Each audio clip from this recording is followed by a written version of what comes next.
Hey there, friends. This is Callie. Thanks so much for being here. I'm excited to share today's card. It's kind of inspired by a quilt that I recently made, and there are colorful lemons on this quilt.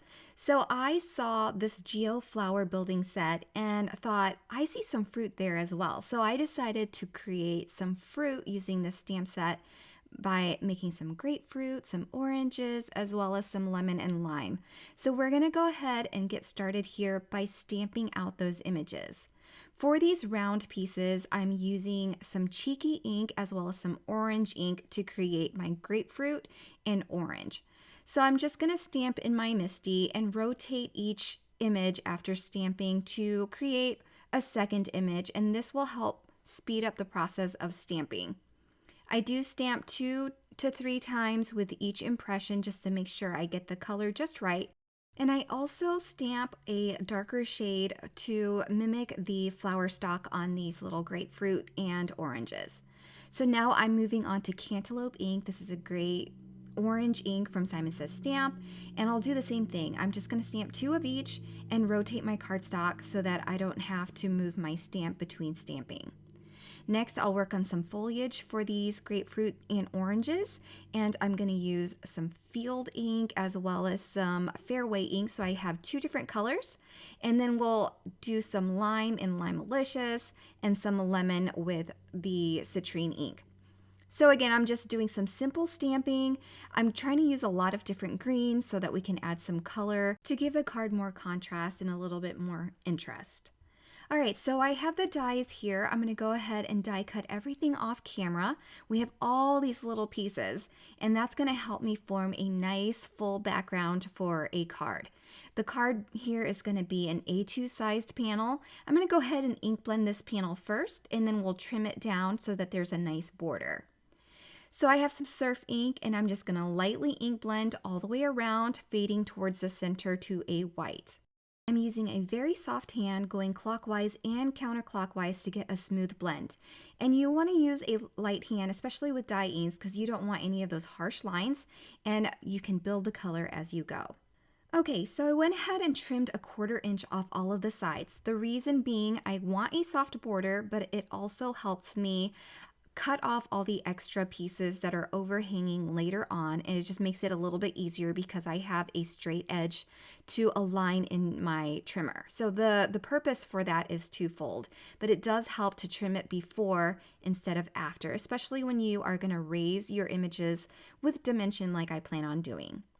So I took all of my die cut and stamped images, and I've laid it out and made sure that it has full coverage and there's equal distance between all of the different images. And then we'll use some Glad Press and Seal, and I'm just going to cut a piece that is going to be slightly bigger than my A2 sized card right now, just to ensure that everything gets picked up by the Glad Press and Seal at the same time. So I'll lay this over all the pieces that I laid down over my background, and I'm going to press the images onto that press and seal so that I can lift it all up and it stays on the Glad Press and Seal. I'm sure many of you have seen this technique before. It's just something I haven't done in a while and decided I would share it for this particular card. I'm using some 3D foam squares now. I'm using the one that doesn't have a whole lot of height to it. I wanted a little bit of height, but not too much. So I've applied it all over my images on the background, and then I'm going to pick up that Glad Press and Seal and then carefully line it up over my ink blended panel and then press it all down. And when everything is secure, I'm going to go ahead and lift that Glad Press and Seal, leaving behind all the images on that ink blended panel. So now I can put this in my trimmer and cut off the excess overhang from those images. And like I said, trimming it earlier is going to be helpful for this because you don't have the extra cardstock layers to cut through, which I have learned in the past can cause some uneven cutting. So I went ahead and did that beforehand, and now that our card panel is ready, we can go ahead and work on a sentiment. I have the You Shine stamp here, and I'm just going to stamp the You Make Life Sweet sentiment from that stamp set.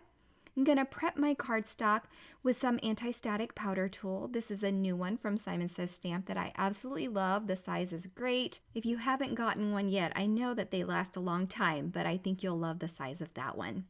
I stamped the sentiment with a clear embossing ink, and now I'm going to spread and sprinkle some white embossing powder over this so I can heat set it for my embossed sentiment. Here's another fabulous tool from Simon Says Stamp. I'm using some hot hands to hold my cardstock since I usually use some leftover cardstock scraps to stamp my sentiments. I always have very little space to hold, so that this is going to help me prevent from heating up my hands and burning my hands. Anyway, I fussy cut my sentiment. I love doing that.